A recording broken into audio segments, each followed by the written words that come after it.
On an early October morning, in a small town, a waitress was quietly clearing tables like she always did. But then she stopped, her eyes briefly surprised, when she saw a thin boy with messy hair sitting in the corner, holding a book tightly like it was something precious, and asking for nothing but a glass of water. The same thing happened over the next few days. No questions, no pressure. She simply placed a warm plate of food in front of him. What she didn't know was that this simple act would not only change both of their lives forever, but also awaken compassion throughout the community. Every morning before the sun broke free of the horizon, Camille Brooks rose with the alarm of a life that had never allowed her the luxury of sleeping in. She lived alone in a second-floor apartment above DeLuca's Pharmacy on Main Street in Wilmont, South Dakota, a town so small, the streetlights blinked amber after 9 p.m. Her feet hit the cold floor at 4:45 a.m., like clockwork, and by 5:15 she was walking the 3 blocks to Sadie's kitchen.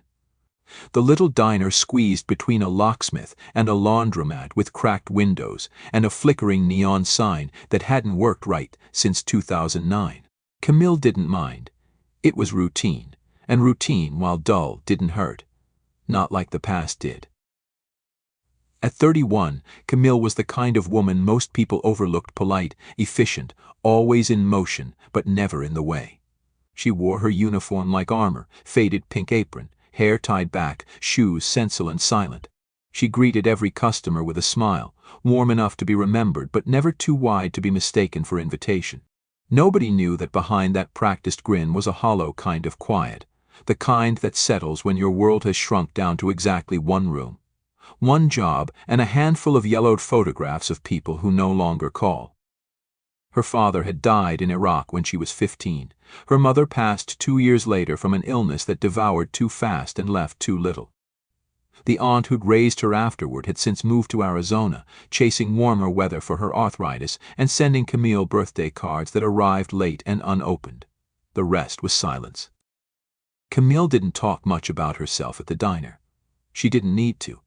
She poured coffee, cleared plates, kept the counter clean, and knew how everyone liked their eggs.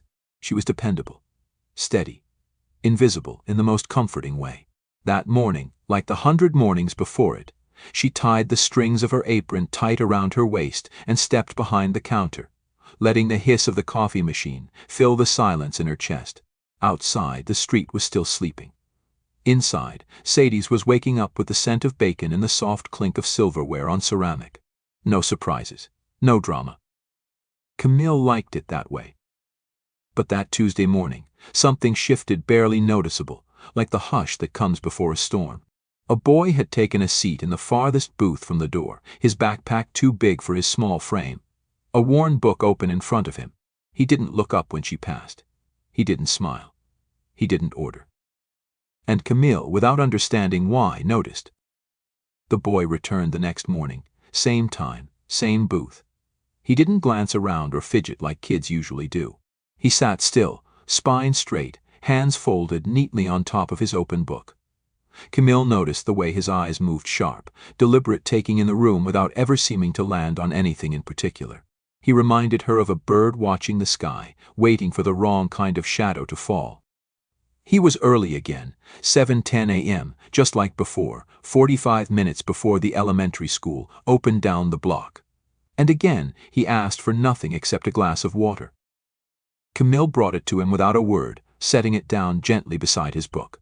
He nodded so slightly it could have been missed entirely and began sipping slowly, like someone stretching a ration. She lingered for a second longer than necessary, hoping for some sign, some crack in his stillness, but he kept his eyes on the page and his voice inside his chest. On the 3rd day, he did the same. And on the 4th. By the end of the 2nd week, Camille had memorized his rhythm. He never came in late, never lingered after 7:55. He never touched the condiments, never moved from the far left seat, and never looked anyone in the eye for more than half a second. The backpack never left the booth. The book changed every few days, paperbacks from the school library, their plastic covers curling at the corners. He never ordered food, never asked questions. But there was something in the way he watched other customers eat, something restrained, something familiar that tugged at Camille like an old scar starting to ache before the rain. That Friday she caught herself reaching for an extra menu, then stopped. What would she even say? Are you okay? Felt too nosy. Are you hungry? Felt too close. She didn't know his name, didn't know his story.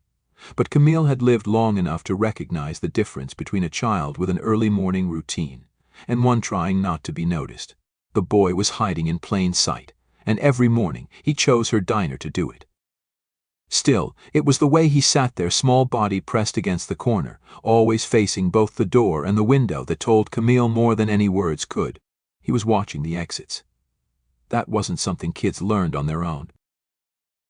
That night, Camille walked home through the dark streets of Wilmont, the cold biting through her coat, and thought about the boy with the careful eyes. She didn't know what brought him in. But she knew why he stayed. Because here, for 40 quiet minutes each morning, he could be still, invisible, and not afraid. And for now, that had to be enough. On the 15th morning, something shifted. The boy came in at exactly 7:10, slid into his usual booth, opened a worn copy of the Phantom toll booth, and folded his hands the way he always did. Camille poured his water as usual, but this time she didn't stop at the drink. Instead, she brought out a plate of pancakes, warm, golden, with a small pat of already melting at the center, and set it in front of him without a word. When he looked up, his eyes narrowed slightly, not with anger but with caution, like someone who'd learned the hard way that good things often came with hidden costs. "Oh," Camille said quickly, feigning a little confusion. "Sorry about that. Kitchen made an extra by mistake. I figured it'd be better to leave it here than throw it out." She offered a small shrug, casual, easy, and turned away before he could argue. From behind the counter she watched his hesitation like it was suspended in time. He stared at the plate, then at her, then back to the food. His fingers tightened around the fork like he wasn't sure it was safe to pick it up. But he did. Slowly. And when he took the first bite, it was with a kind of urgency Camille recognized too well. Not greed, not gluttony, just the quiet, desperate speed of someone who didn't know when they'd eat next. He finished the entire plate in 5 minutes, then wiped his mouth with a napkin and returned to his book, as if nothing had happened. Except now, his shoulders didn't sit quite so high. His body leaned a fraction less into the wall. And when Camille came by to clear the plate, he whispered, "Thank you," without looking up. That was all it took. The next day it was scrambled eggs and toast. The day after that, oatmeal with brown sugar and half a banana. Each morning, Camille accidentally delivered a breakfast that didn't belong to any table. And each morning, the boy accepted it with quiet gratitude and no questions. It became their ritual. Unspoken. Undeniable. She never asked for his name. He never offered it. And neither of them broke the fragile thread of trust that had begun to stretch between them. Sometimes, when the diner was slow and the coffee pots were full, Camille would watch him read, eyes moving fast across the page, lips pressed tight in concentration. And sometimes she wondered where he went when he left. Who unlocked his door at night? Whether he had one at all. But she never asked. Because in her experience, kindness with conditions wasn't kindness at all. So instead, she made sure the pancakes were warm, the napkins folded neat, and that for 40 quiet minutes every morning he had a place that felt safe, even if he never called it home. By the 6th week, people had started to notice. Not everyone said something, but Camille could feel the shift in the air, the way a room changes when quiet turns curious. Most of the regulars at Sadie's were creatures of habit, old men with strong opinions and weak coffee orders. Women with bingo cards folded in their purses, teenagers on their way to school who didn't see much beyond their screens. But some noticed the boy. Noticed how he came in each morning, sat alone, ate food he never paid for, and disappeared like mist before 8. One morning, Harold Wexler, a retired postal worker who'd sat on the same corner stool for 7 years, squinted over his glasses and asked, "Who's the kid you keep feeding? I've never seen his folks."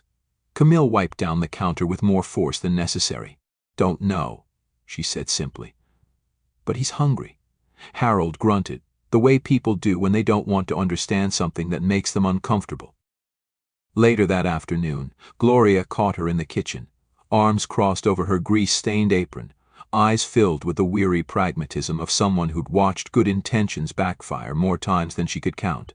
"You're feeding a stray," she said, not cruelly, not even unkindly, just tired. "You keep handing out charity like that, they don't learn to ask for help. They just vanish. They always vanish, Camille." Camille didn't argue. She just stared at the floor for a second too long, then shrugged. "I used to be that hungry too." It was the most personal thing she'd ever said to anyone at Sadie's, and for a moment Gloria had no reply. But the whispers didn't stop. A businessman in a pressed shirt who came in twice a week with a Bluetooth headset and the personality of a dull knife muttered loud enough for her to hear, "Playing charity worker on company time now, huh?" Another woman, middle-aged and sharp around the eyes, commented, "Back in my day, kids learned to work for their food. They didn't get handouts just for looking sad." Camille let the words slide off her like rain down a windshield, cold, unwanted, but ultimately harmless. She'd learned early that defending kindness only made people dig their heels in deeper. And besides, it wasn't about them. It was about the boy whose name she still didn't know, the boy who sat straighter now, who sometimes met her eyes for a single, fleeting second when she brought his plate. That second was enough. Because in that tiny moment of connection, barely a blink, easily missed, Camille saw something rare and holy, trust beginning to bloom where survival had once been, and she would not let the world trample that just because it didn't come with a receipt. It was only a matter of time before Roger, the manager of Sadie's kitchen, called her in. He never liked confrontation. It made his forehead glisten and his voice go up an octave, but when Camille saw him standing in the back hallway with his arms folded and a clipboard in hand, she knew. He closed the office door behind them with a soft click, then sat down, tapping his pen against the laminated wood like a metronome of discomfort. "I've been watching," he started, not looking at her directly. "The kid. You've been feeding him every morning. Haven't rung a single plate under his name." Camille didn't flinch. She'd prepared herself for this moment like someone bracing for a wave. "I cover the cost myself," she said, voice level. "Out of my tips." Roger blinked. "Your tips? Camille, you barely clear rent some months. What if this sets a precedent? What if other kids start showing up? This isn't a shelter." She didn't speak for a long second. Then, "It's one plate. One kid. He doesn't ask for anything. Her hands twisted the hem of her apron. "I just don't want him to be hungry." Roger sighed, rubbing his forehead like he could push the responsibility back into his hairline. "It's not personal. It's just business, you know. We run a tight margin here. If it starts affecting your work, or if he causes trouble." "He won't," she cut in, sharper than she meant to. Then, softer, "He won't." Something in her tone made him pause. He looked at her, really looked at her, for maybe the first time in years. And in that quiet, a flicker of something passed between them, not understanding, maybe, but recognition. A truce. He nodded once, slowly. "All right," he said. "One meal a day, but you keep it clean. No mess, no drama, and not a word to the other staff." Camille nodded, her breath catching in a mix of relief and restraint. She'd expected to be warned, maybe even fired, but this she could live with. That night she pulled $10 from her envelope of crumpled bills and wrote breakfast fund on a sticky note before tucking it back under the floorboard of her closet. That money had been meant for a new winter coat, maybe even the dentist appointment she'd postponed twice already. But some things couldn't wait. Every morning after that she made sure his plate was warm, his water full, and his space undisturbed. And though the boy never smiled, never spoke beyond a soft thank you, Camille could feel the wall between them thinning, brick by brick. She didn't need thanks. She didn't need his name.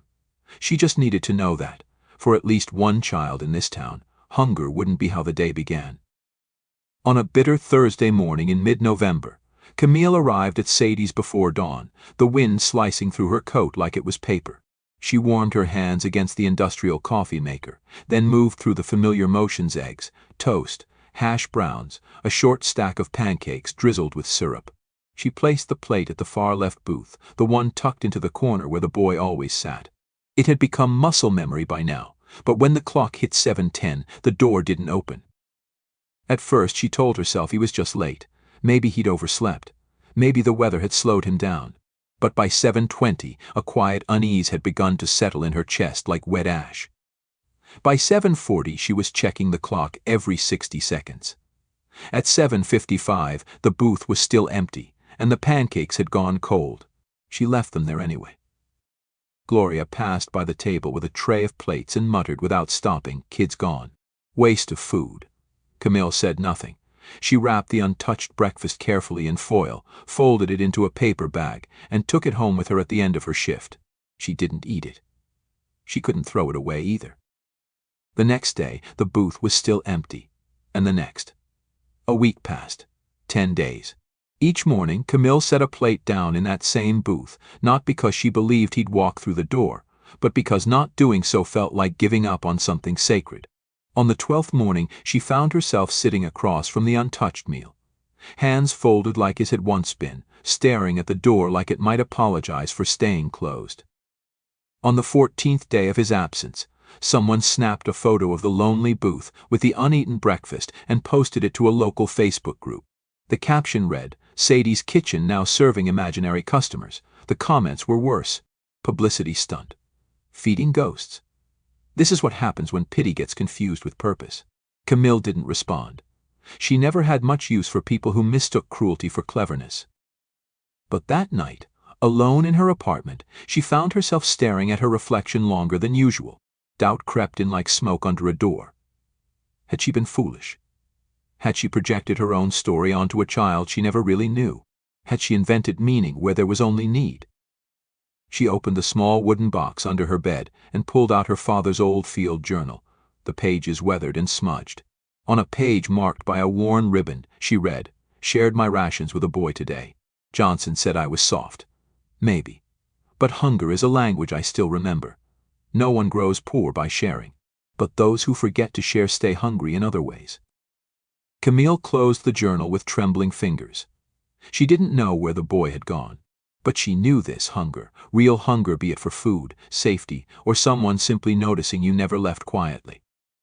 On the 23rd morning of the boy's absence, Camille arrived at Sadie's before sunrise, as always. She still prepared the same breakfast: 2 pancakes, lightly crisp on the edges, with a drizzle of syrup, a sprinkle of powdered sugar, and a slice of orange on the side. She placed it gently at the corner booth, just like she had for the last 3 weeks. But her hope had dulled into quiet ritual, a muscle memory of kindness carried out in silence. At 9:17 a.m., the world shifted. The diner, usually buzzing with forks scraping plates and coffee refills, fell abruptly quiet. Camille, mid-pour at table 5, looked up and froze. 4 black SUVs with government plates pulled into the gravel lot like choreography, clean, precise, heavy with presence. Doors opened in unison. Men in uniform stepped out, their boots crunching on gravel, their movements practiced and sharp. From the lead vehicle emerged a man with silver at his temples and a chest full of medals. He wore the dress blues of a high-ranking officer. He scanned the diner, eyes sweeping the room before settling on the entrance. Then he walked forward, measured, solemn, purposeful. When the bell above the door chimed, it sounded deafening. Roger stepped out from the back, eyes wide, tie askew. Can I help you, sir?" he stammered. The officer removed his cap and spoke with a voice that carried the weight of command and grief. "I'm looking for a woman named Camille Brooks." The diner went still. Heads turned. Forks were set down. Camille's breath hitched in her throat as she stepped out from behind the counter, apron stained with coffee and syrup, hands trembling. "That's me," she said, quieter than she meant to. The officer gave a slow nod. "I'm Colonel David Holloway, United States Army Special Forces Command." He reached into his coat pocket and pulled out an envelope, white, sealed, and marked with a familiar insignia. "This is a letter from the commanding general, and a personal message from a man named Master Sergeant Carlton James." Camille blinked. The name meant nothing, but the weight in the colonel's voice did. "The boy you've been feeding," Holloway continued gently, "his name is Aiden James. His father was deployed overseas. During his last rotation, he wrote about you." Camille's knees nearly gave way. Colonel Holloway opened the envelope with care, withdrawing a single sheet of folded paper.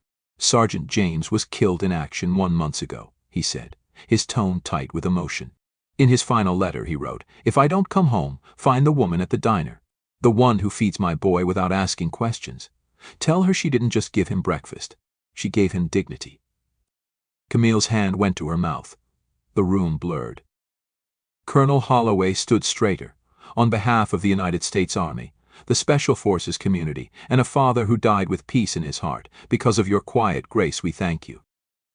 And then, without hesitation, he saluted.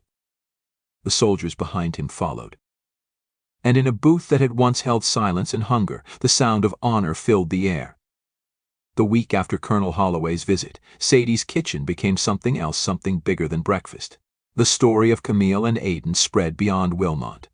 A local journalist wrote a piece that was picked up by a national paper, then by a morning show. Messages flooded the diner's phone line. Letters arrived from soldiers stationed overseas, from teachers in small towns, from mothers who had once sat helpless at kitchen tables wondering how to feed their children. One of them wrote, "You reminded the world what real heroes look like. You reminded me." Roger, humbled and quieter than usual, removed the cracked specials board and replaced it with a new wooden sign above Aiden's old booth. It read, "No one leaves hungry. Ever." Beneath it, the booth was polished, padded with a new cushion, and always held a single folded napkin and a warm plate whether someone sat there or not. And somehow there always was someone, a young mother in need, a retired vet, a boy with hollow eyes and no lunch money. Camille never asked their names. She didn't need to. Tips swelled crisp 20s tucked into checks with handwritten thanks. An envelope arrived from a base in Germany, filled with folded bills and a note. For the pancakes, for the dignity. Camille opened a savings account called Aiden's Fund, and when Gloria found out, she insisted they expanded. "We'll call it what it is," she said, scribbling ideas. "A kindness grant. For anyone who needs to be seen." Then came the biggest surprise. 3 months after the colonel's visit, Camille was restocking sugar packets when a man walked in wearing civilian clothes and a soft smile. Behind him trailed a boy taller now, face fuller, but those eyes, careful and bright, were unmistakable. Camille froze. Aiden didn't say anything at first. He just walked straight to her and held out something small and heavy. A coin. One side engraved with the Special Forces insignia. The other read, "Semper Memor, always remembered." Camille took it with shaking hands. "You grew," she whispered. "You stayed," he answered. The man beside him, Aiden's grandfather, cleared his throat. "We've talked a lot about what you did," he said gently. Aiden's decided something. The boy nodded, pulling a folded piece of paper from his coat. "We want to offer you a scholarship," the grandfather continued. "Full tuition. Culinary arts. Hospitality. Whatever you dream of. Paid by the foundation my son left behind. He wanted to help people who help people. And you were the first."